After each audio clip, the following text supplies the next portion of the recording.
Today I'm in Los Angeles, California to continue my all-new 8-part series called Too Young to Die. It's a series about people who burned bright, lived fast, and left the world way too soon. Hey y'all, my name is Nick and I travel across North America in search of dark history and famous graves.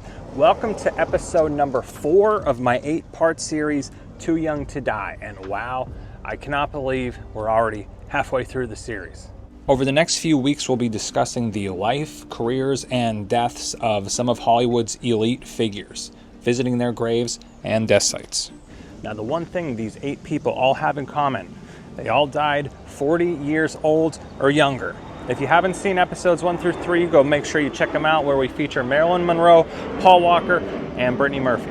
But today, in episode 4, we're featuring someone a lot of people grew up watching on TV and listening to on the radio in the late 90s and early 2000s, Aaron Carter.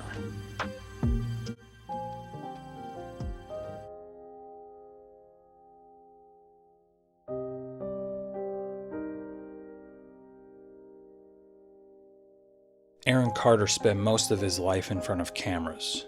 Millions of people watched him grow up. But the final years of his life were much quieter, much darker.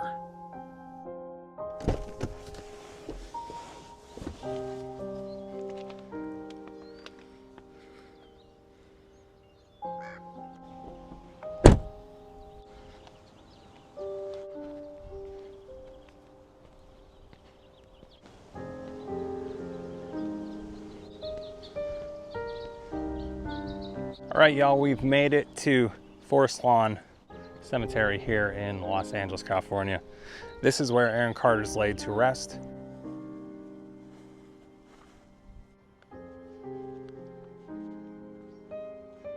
Aaron Carter became famous incredibly young. Most people remember the music, the television appearances, these sold-out concerts. But the version of Aaron that many people remember stopped somewhere in the early 2000s. Meanwhile, Aaron had to keep growing up, and growing up in public isn't always easy. And as you can imagine, by the time this kid became a teenager, he was really a global pop star. I mean, pretty much. I cannot imagine the pressure that kid must have had on him at such a young age. In the years leading up to his death, Aaron struggled with addiction, with mental health issues, family conflicts, financial problems, and many of these struggles played out online. Fans watched it happen in real time. Some people tried to help, others looked away. And there's some who simply hoped he would eventually find peace.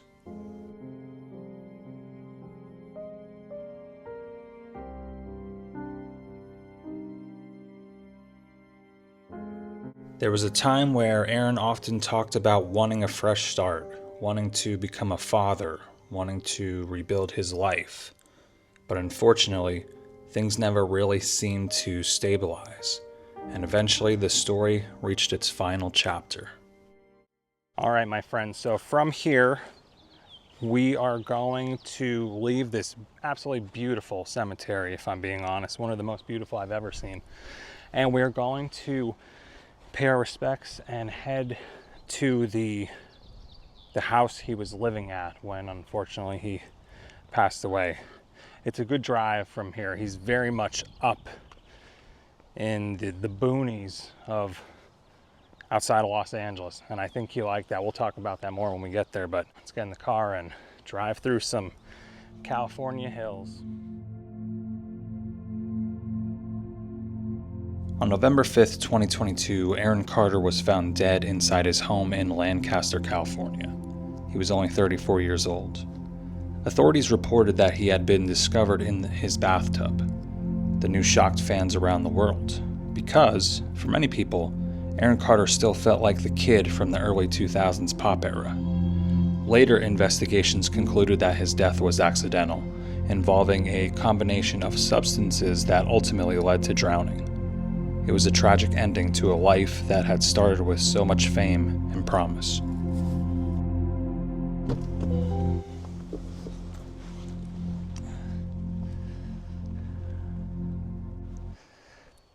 It is cold up here. What a difference. So Aaron Carter's neighborhood is right here. So I don't know. I just wanted to stop here and kind of get my grounds and my bearings and everything together, because it is a residential neighborhood. You know, I want to not spend a ton of time there.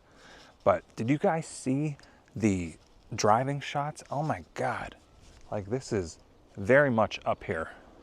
If you couldn't tell, this is earlier in the day. It's actually like 7 in the morning right now. I'm driving up here to film this. How beautiful. And I could see why, for someone like him, he would want to live up here in the mountains. Absolutely. Just a beautiful drive. All right.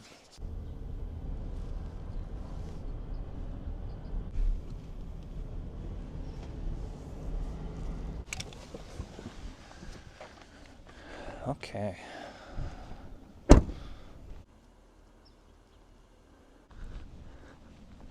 This is his street. Very quiet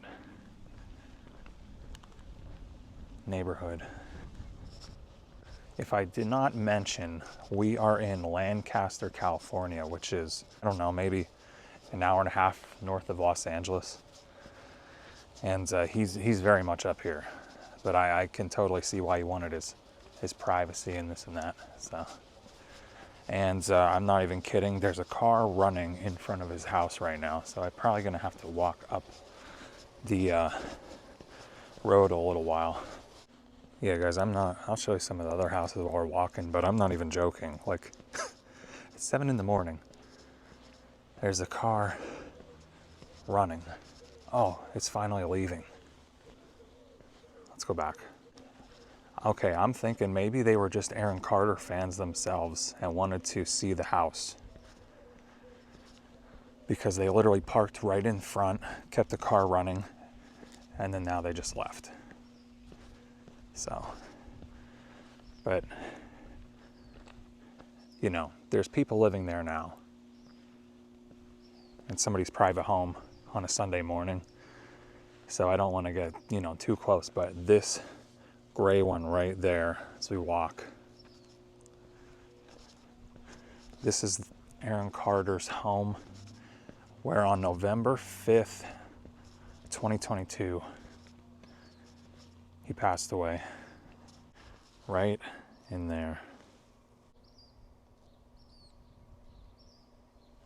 Maybe y'all could see it behind me as we walk, but yeah, November 5th, 2022, died right in that house. And, you know, for someone who was on a huge career path early on, a teen superstar, you know, MTV all over the place, songs, world tours, huge stages, for him to die in just this quiet neighborhood in the mountains of California, Southern California, is just kind of interesting.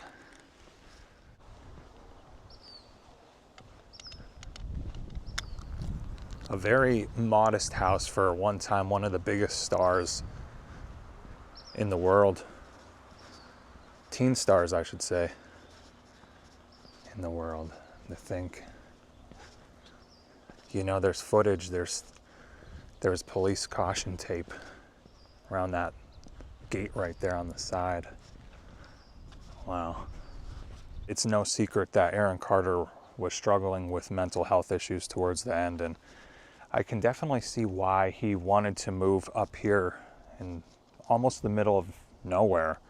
It gave him just time away from the spotlight and the publicity and the media, and it's a very peaceful place. I mean, you guys see now, you know, it's just so quiet, and I totally get why he would want to be up here on his own. One of the things I've learned making this series is that fame doesn't protect anyone.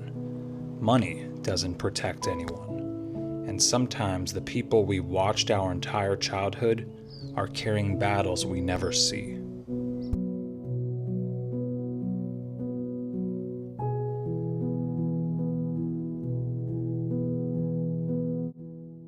All right, my friends, we've made it back to beautiful Forest Lawn Cemetery, and it is now that time for us to go pay our final respects to Aaron Carter.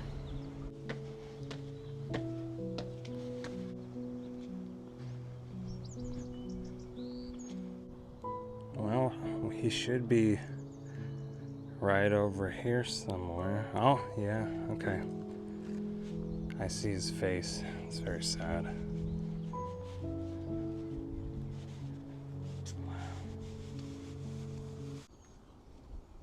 Aaron Carter's ashes are right in the side here. In loving memory, Aaron Carter, 1987 to 2022. Beloved brother, son, friend, and father of Prince Carter. So sad.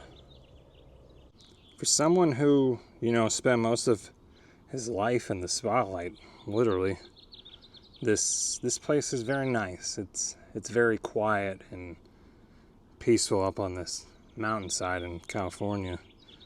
And and like many of the stories we talk about in this series, it really reminds us, and me, just how fragile life can be. At the end of the day, I think Aaron Carter's story is overall complicated. Obviously, he had the success, the fame, and the struggle, but I think his overall legacy, he will always be remembered as the kid from the early 2000s, before social media and all this smartphone technology took over, singing Aaron's Party. And we'll just remember him for that. I know I will.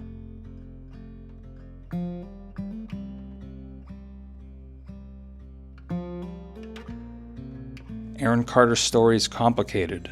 There was fame, success, controversy, and struggle. But for a lot of people, he'll always be remembered as the kid from the early 2000s singing Aaron's Party, a moment in time that a lot of fans still remember. Here's the final resting place of Aaron Carter, 1987 to 2022. Gone far too soon, too young to die. Next week, continuing in my 8-part Too Young to Die series, episode number 5, we feature the one and only Janis Joplin. I hope you join me in the next episode, and I'll see you there.